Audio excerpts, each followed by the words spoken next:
여러분, 만약 내 통장에 갑자기 2천만 원 세금 고지서가 날아온다면 어떨 것 같으세요? 엄마, 이게 무슨 일이에요? 세금이 2천만 원이나 나왔대요. 아니, 내가 평생 모은 돈인데 무슨 세금이 이렇게 나오냐? 이런 충격적인 상황, 남의 일 같지 않으시죠? 요즘 평범한 가정에서도 가족끼리 도와주려고 송금한 돈 때문에 예상치 못한 세금 폭탄을 맞는 일이 정말 부쩍 늘고 있습니다. 내가 사랑하는 자녀, 손주를 위해 평생 모은 돈을 보냈을 뿐인데 몇 달 뒤 세무서에서 날아온 한 장의 고지서에 가족 모두가 한순간에 멘붕에 빠지는 일이 현실이 되고 있습니다. 안녕하세요. 저는 30년 넘게 가족 간 돈 문제, 상속, 증여 상담을 해온 세무사 박진수입니다. 방금 들으신 사례는 실제로 제 사무실에서 매주 반복되는 현실입니다. 서울 강서구에 사는 68세 이정순 씨는 딸 결혼을 앞두고 전세 자금 1억 원을 송금했습니다. 평생 아껴 모은 돈으로 딸의 새 출발을 돕고 싶었던 그 마음. 하지만 송금 6개월 뒤 이정순 씨는 증여세 2천만 원이라는 고지서를 받고 눈물을 쏟았습니다. 이런 세금이 있는 줄 알았다면 절대 이렇게 안 했을 텐데요. 이런 일 결코 남의 얘기가 아닙니다.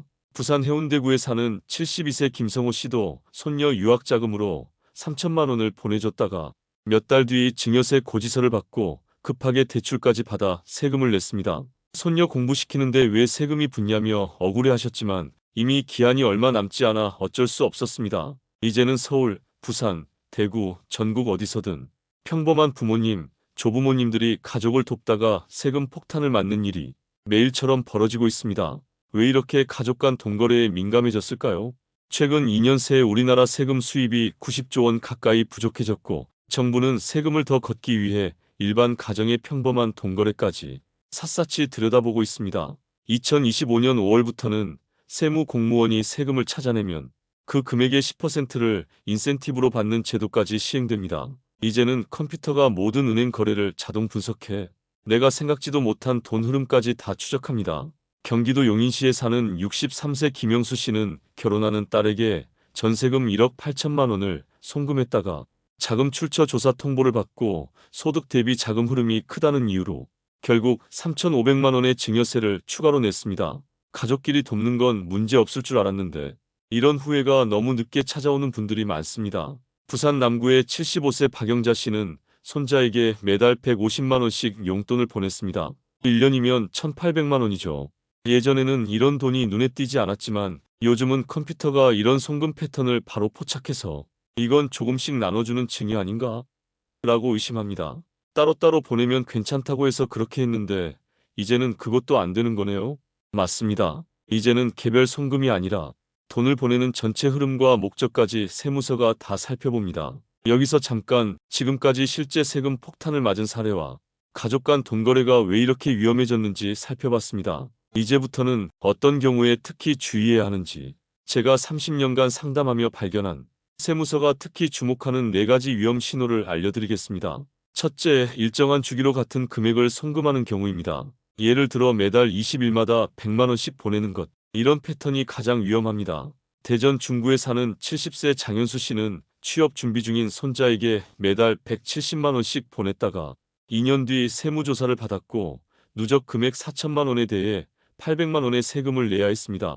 둘째, 송금 직후 자산을 구입하는 경우입니다. 광주 북구에 사는 65세 이민정 씨는 딸에게 2,500만 원을 보냈는데 딸이 바로 그 돈으로 자동차를 샀습니다. 2달 후 세무서에서 차량 구매 자금 출처 조사를 받았고 이건 자동차 구매 목적으로 준 증여금이라고 판단되어 세금이 부과됐습니다. 셋째, 소득에 비해 많은 지출이 있을 때입니다. 작년에 만난 한 분의 아들은 연봉이 2,600만 원이었는데 갑자기 4천만 원짜리 결혼식을 올렸습니다. 세무서는 바로 누군가 도와준 것 아닌가?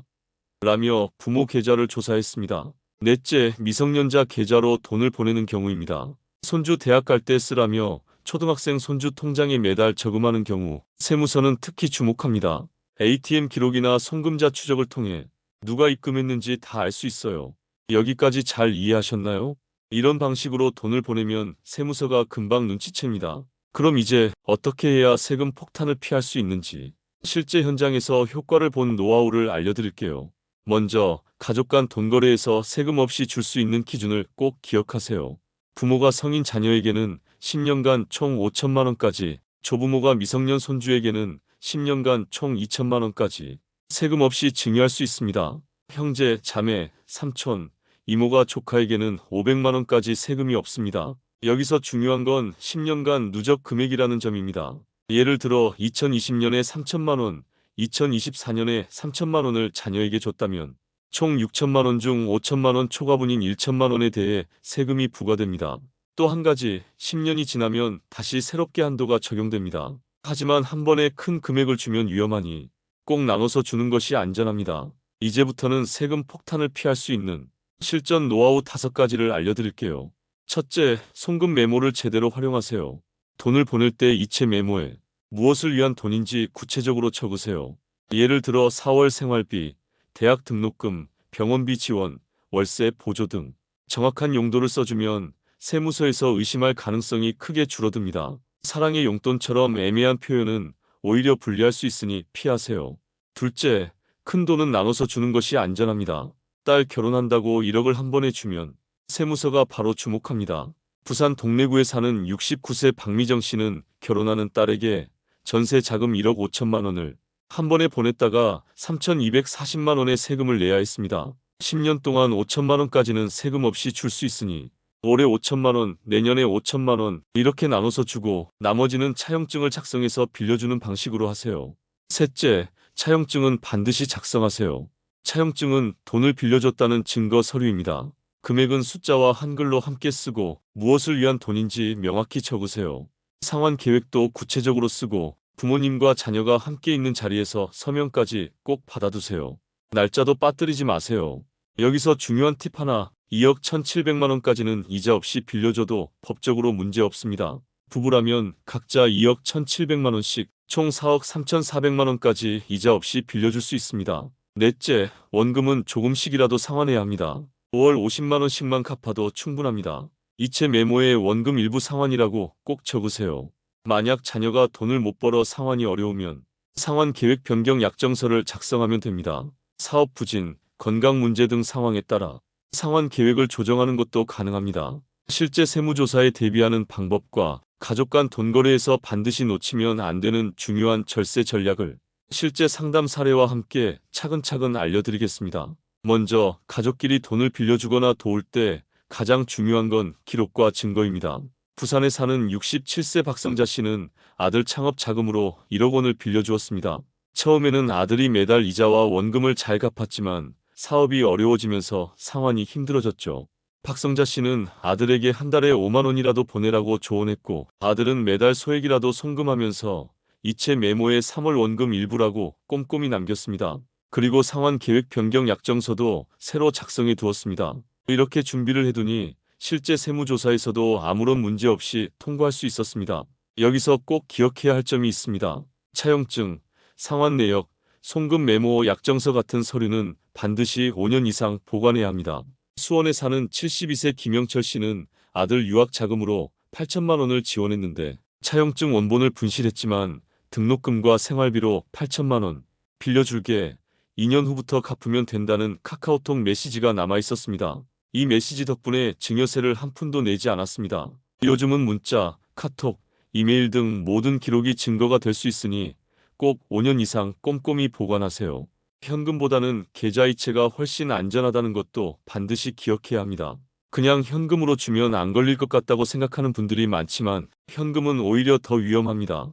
국세청은 현금 거래를 더 철저히 감시합니다. 하루에 1천만 원 이상 현금을 인출하면 자동으로 세무서에 통보되고 999만 원씩 여러 번 뽑아도 쪼개서 인출했다고 의심받아 신고 대상이 됩니다. 창원에 사는 70세 장민수 씨는 딸 전세금을 마련해 주려고 7일 동안 매일 900만 원씩 인출했다가 세무조사를 받았고 결국 증여세를 내야 했습니다. 그렇다면 가장 안전한 방법은 무엇일까요? 가장 좋은 방법은 직접 비용을 내주는 것입니다. 등록금이면 학교에, 전세금이면 집주인에게, 병원비라면 병원에 직접 납부하세요. 그리고 영수증을 반드시 보관하세요. 인천에 사는 59세 이수진 씨는 딸의 대학 등록금 1,200만 원을 직접 학교로 납부했습니다. 세무서에서 질문이 왔을 때 등록금 영수증만 보여주니 더 이상 조사하지 않았습니다. 여기까지가 가족 간 돈거래에서 반드시 기억해야 할 5가지 핵심입니다. 첫째, 송금 메모를 구체적으로 남기는 것. 둘째, 큰 금액은 나눠서 송금하는 것. 10년간 5천만 원까지 비과세입니다. 셋째, 차용증을 작성하고 원금 일부라도 상환받는 것. 넷째, 모든 증거 자료를 5년 이상 보관하는 것. 다섯째, 교육비나 의료비는 직접 기관에 납부하는 것. 이 5가지만 지켜도 불필요한 세금 걱정에서 벗어날 수 있습니다. 이제 실제로 세무조사 통지서를 받았을 때 어떻게 대응해야 하는지 구체적으로 알려드리겠습니다. 먼저 세무사에게 즉시 연락하세요. 전문가의 도움을 받는 것이 오히려 비용을 아끼는 길입니다. 그리고 통장 거래 내역, 차용증, 카톡 대화, 영수증 등 모든 자료를 빠짐없이 정리해 세무사에게 제출하세요. 생활비나 교육비 등 실사용 목적이었다면 당당하게 증명하고 증거가 부족한 부분은 솔직하게 인정하는 것이 좋습니다. 대구에 사는 75세 박종수 씨는 손자에게 10년간 매달 200만 원씩 총 2억 4천만 원을 보냈습니다. 세무조사가 나왔지만 박종수 씨는 병원비 영수증, 대학 등록금 납입증, 월세 계약서 등 모든 자료를 꼼꼼히 보관하고 있었습니다. 덕분에 2억 4천만 원 중 1억 7천만 원은 생활비와 교육비로 인정받았고 나머지 7천만 원만 증여로 인정되어 1,400만 원의 세금만 내고 끝났습니다. 만약 증거가 없었다면 최대 5천만 원까지 세금을 내야 했을 수도 있습니다. 여기서 많은 분들이 궁금해하시는 배우자 증여에 대해 설명드리겠습니다. 2025년 기준으로 배우자에게는 10년간 6억 원까지 증여세 없이 이전할 수 있습니다. 자녀는 5천만 원, 손주는 2천만 원까지인데 배우자는 6억 원까지 비과세입니다. 그리고 부부가 함께 생활비로 주고받는 돈은 금액에 상관없이 증여세가 부과되지 않습니다. 광주에 사는 78세 최준배 씨는 본인 명의 아파트를 팔아 5억 원을 아내 통장으로 보냈습니다. 세무서에서 연락이 왔을 때 결혼 50년 동안 함께 모은 재산이고 아내가 관리하는 게 편해서 보냈다고 설명했더니 6억 원 이하라서 증여세를 한 푼도 내지 않았습니다. 여기서 꼭 알아두셔야 할 점이 있습니다. 배우자에게 재산을 증여하면 상속 절차가 간단해집니다. 남편이 먼저 사망하면 아내 명의 재산은 바로 아내의 소유가 되고 상속세 부담도 줄일 수 있습니다. 단, 가족 간 합의와 공증 유언장 작성 등 사전 준비가 필요합니다.